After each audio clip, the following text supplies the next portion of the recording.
What is going on, y'all? FaizSportsTalk back at it with another video talking, of course, some NBA. And here to talk about the Chicago Bulls. And amidst the NBA playoffs going on right now, you might think I'd want to talk about that. But no, I actually want to talk about the Bulls. But what I want to talk about is something that I have derived a little bit from the NBA playoffs. And so I'm going to tie all of that together, as you will see shortly. But before I get into that, if you're new to the channel, welcome, guys, and make sure to go ahead and subscribe for the best NBA content around, especially pertaining to the Chicago Bulls, folks. I do cover the Bulls team, and you are not going to want to miss out on the content, all right, which is going to be nonstop. So go ahead and subscribe if you haven't already. Go ahead and follow me on my social media if you have not done so already. So go ahead and do all that stuff. Reach out, ask questions, do what you got to do. So I'm here to tell you why I believe the Chicago Bulls are going to be championship contenders very, very soon. So you guys obviously see the title, and you might be thinking, Faiz, like, when you say very soon, what do you mean? I'll explain. But let me tell you why I believe the Bulls are going to be championship contenders very soon. So right off the bat, why am I talking about this now, right? Because the Bulls aren't in the playoffs, right? They're in the middle of the offseason, a very, very long offseason, and the team for right now is pretty irrelevant. So why am I talking about this? Well, the reason is because while watching the playoffs, what has been the biggest story of the NBA playoffs thus far? Yes, we might think it's the Clippers collapsing and not getting to the Western Conference Finals and getting knocked out in the second round. You know, we might be thinking it's the Bucks getting knocked out in the second round, but no. The biggest story in the NBA playoffs has been the Denver Nuggets. The Denver Nuggets have advanced to the Western Conference Finals, and regardless of what happens in the Western Conference Finals, they have gotten farther than anybody, including myself, had predicted. All right? The Denver Nuggets not only doing that, but coming back down 3-1. Not once, but 2 times, folks. You know how difficult that is to come back down 3-1, 2 times? That is ridiculous. So the Nuggets have been the surprise of the playoffs. Nikola Jokic has ascended into superstardom status. Now, again, folks knew how good Nikola Jokic was, but we're just seeing it elevated now with Jokic, you know, just being an absolute stud. And then Jamal Murray. Jamal Murray has just broken out and turned into an absolute star, folks. And Jamal Murray was a guy that he was not mentioned with the Donovan Mitchells, the Jason Tatums, the Luka Doncic's of the world. Not even the Zion Williamsons of the world, even though Zion hasn't done anything thus far in his career. No hype for Jamal Murray, but yet all he's been doing in these playoffs is performing. And he has, make no mistake about it, made his name known that Jamal Murray is an all-star player. And Jamal Murray is a key piece, probably the second most important, easily the second most important, but maybe the most important, even more so than Joker at times, for the Denver Nuggets. Like, that's been the story, is the Nuggets now have Nikola Jokic, but they also have Jamal Murray.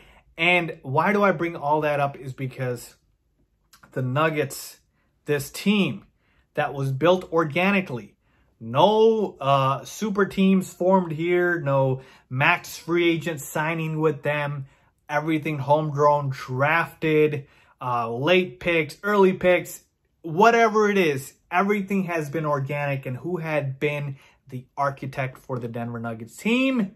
That is none other than Arturos Karnisovas, the new executive VP of basketball operations for the Chicago Bulls. Right? So as a Bulls fan, you got to sit back and you got to smile, because this Nuggets team, the guy who built it, is now running the Chicago Bulls, now running your Chicago Bulls, my Chicago Bulls.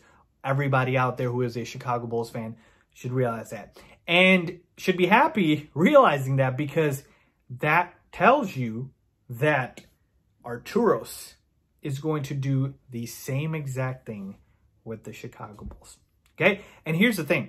I kind of compare it to baseball, where Theo Epstein, when he came from the Red Sox, took over the Cubs. And, you know, obviously he had won a World Series with the Red Sox, and everybody expected him to do the same with the Cubs. But, of course, the Cubs had the notorious, record for not winning a World Series in 100 plus years. And so Theo Epstein comes and he breaks that curse and the Cubs win a World Series. So to me, it is very similar here. You've got a guy who has architected a team. Now, again, when we're talking about a title versus a title contender, obviously we know that Arturo's Nuggets didn't win a title, but they did become a title contender. So again, take the comparison and analogy with the grain of salt here for the Theo Epstein thing. The point being is he's coming from an organization that you've seen him built from the ground up, and he's coming now to a Bulls team that needs him to do the same. And I haven't even mentioned our new general manager, Mark Eversley, coming over from the Philadelphia 76ers, where he's done quite a few good things there as well. So, Bulls fans, listen, all right? I'm telling you right now, I believe the Chicago Bulls will be title contenders within the next 3, maybe 4 years. But 3 years is, I know that's bold. That's just how I feel. I know it's bold. I'll explain.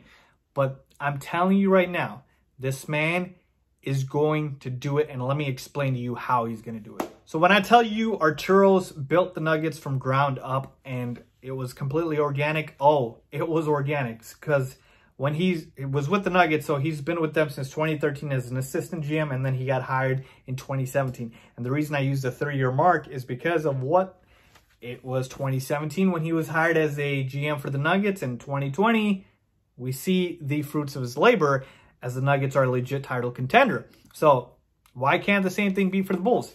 So let's take a look at some of the moves Arturo's made with the Nuggets, right? What is the biggest indicator of you being able to make and construct a championship roster? It is going to be drafting well, right? Because free agency, for the most part, yeah, you can, try to sell all you want, but it's still up to the players to come to your team and having that salary cap space and whatnot. But the most surefire way to get to the top and compete for championships is to draft well, is to draft stars. And Arturo's has drafted Nikola Jokic, has drafted Jamal Murray, where nobody saw him turning into this, has drafted Michael Porter Jr. Now, again, Michael Porter Jr. is still very early in his career. We don't know if he's going to be a star yet, but he's certainly shown flashes. Okay, and now do you want another draft pick that actually kind of works against his favor because he did trade him away, but he did draft him, which was Donovan Mitchell. Did you know that? Arturo's has drafted Donovan Mitchell, but then traded him to the Utah Jazz for the draft rights to Tyler Linden and also for Trey Lyles. Yes, that was a bad trade. Every single GM in history has had a bad trade. But the fact that he drafted Donovan, I'll take that. I'll take that because that tells me he knows how to draft. And then what about just the trade with the Bulls themselves when he got Gary Harris and Yusuf Nurkic, excuse me. So he had Nurkic and he had Jokic on the same team when he traded for Nurkic and Gary Harris, the Bulls for Doug freaking McDermott. Yes, Dougie McBucket. So, to me, the draft record speaks for itself. All right, so what Arturo's did was very simple, folks. He drafted well, okay? He basically saw what was working, and he doubled down on it, and he cut the fat in the excess, right? So he got rid of all the pieces that didn't fit, kept the ones that did, and then brought in supporting cast pieces like a Paul Millsap, like a Will Barton, like guys like that. So, to me, that's kind of what I want him to do here in Chicago, and I think that's what he'll do. Real quick, before I get into that, let's talk about Mark Eversley. He's been the GM for the, he was with the 76ers in their front office, and he's the guy who's traded for a lot of players, all right? So we've got Arturo's, who's incredible at drafting and constructing a roster. Now we got Mark Eversley, who is the trade guru here. This man has traded for Jimmy Butler. He's traded for Tobias Harris. He's traded for Josh Richardson. And so this is the other component of becoming a contender. You got to trade for pieces if you can't draft them well, because the Sixers did have a miss, right? They drafted Markelle Fultz with the #1 overall pick. That's an absolute, a black mark on their resume because Jason Tatum was the guy to take in that draft, and they took Markelle Fultz. But how did they rebound from that? They traded for these players. Now, again, I know the Sixers didn't win a title, but they were a title contender with Jimmy Butler. They were a title contender this year if Ben Simmons would have been healthy. So, to me, you've got the guy who can do the trades now with Mark Eversley as our GM. So, put that all together, folks. And you've got a wonderful front office now who has expertise in drafting well, in trading for pieces, and constructing the roster. All right? So here's the plan. In 3 years, the Bulls are going to be title contenders. So are you ready for the 3-year plan? It's going to be very straightforward. I'll explain it to you guys right here, right now. So this is the 3-year plan. I believe that's going to happen with the Bulls. All right? In year 1, you're going to evaluate who fits on the roster, right? So who fits in this roster and who doesn't, all right? Zach LaVine, do we want to build around him? Lauri Markkanen, do we want to build around him? Now, again, I'm not saying that they are Murray and Jokic, but again, if Arturo sees them as that, and if he sees Lauri and the potential that we saw Lauri from his rookie season, that, man, this guy could be the next Joker. Or Zach LaVine, certainly he's got the talent that Jamal Murray has. Could he be that guy? So, again, maybe he wants to build around them. And then he sees, okay, Wendell Carter Jr., undersized center, don't know if he fits. Maybe we should trade him. We take a look at the other pieces, all right? Kobe White, is he going to be our backup point guard? Is he going to be our starting point guard? What are we doing here? So, to me, the first year is all going to be about evaluating who fits. Who fits on this roster, who doesn't, all right? Because once you evaluate that, year 2 says, cut the excess, cut the fat, and build. So whoever doesn't fit, get rid of them. Chris Dunn, gone. Otto Porter Jr., gone. Thaddeus Young, gone. Like, I'm just saying, if these pieces, Cristiano Felicio, bye, okay? So get rid of the pieces that don't fit, because next year the the Bulls are going to be able to clear up a lot of salary cap space by getting rid of these pieces that don't fit. So keep whoever fits and trade or get rid of whoever doesn't, and try to accumulate assets that you can flip later, like first-round picks or even good players, all right? And once you do that, in year 2, you cut the excess and you build. In year 3, you add and you go all in, all right? You add and you go all in. So it's very, very straightforward, folks. So let me just kind of give you an example. Let's say in year 1, the Bulls decide, we want to build around Zach LaVine and Lauri Markkanen. Kobe White's part of the future, but Wendell Carter Jr., we're iffy on him. All right? Let's say you flip Wendell for, another player and a pick. Then you have the number 4 overall pick this year. You draft another piece that fits in with your puzzle. Zach and Lauri take the next steps to become all-stars and hopefully down the line, stars and superstars, then obviously those are the guys you build around. And then, so once you do that in year 1 and you see who fits, those guys are going to play well together. Then in year 2, now you're going to be able to clear your salary cap and get rid of everybody that didn't fit. So let's say they got rid of Chris Dunn, Thaddeus Young, Otto Porter Jr., all these guys. And now in free agency, you're going to be able to sign the guys. And it doesn't even have to be the superstars. It doesn't have to be Giannis or bust. Trust me, it doesn't. It wasn't that case with the Nuggets. It doesn't have to be that case with the Bulls. So you sign pieces that fit complementary pieces. It could be veterans too, right?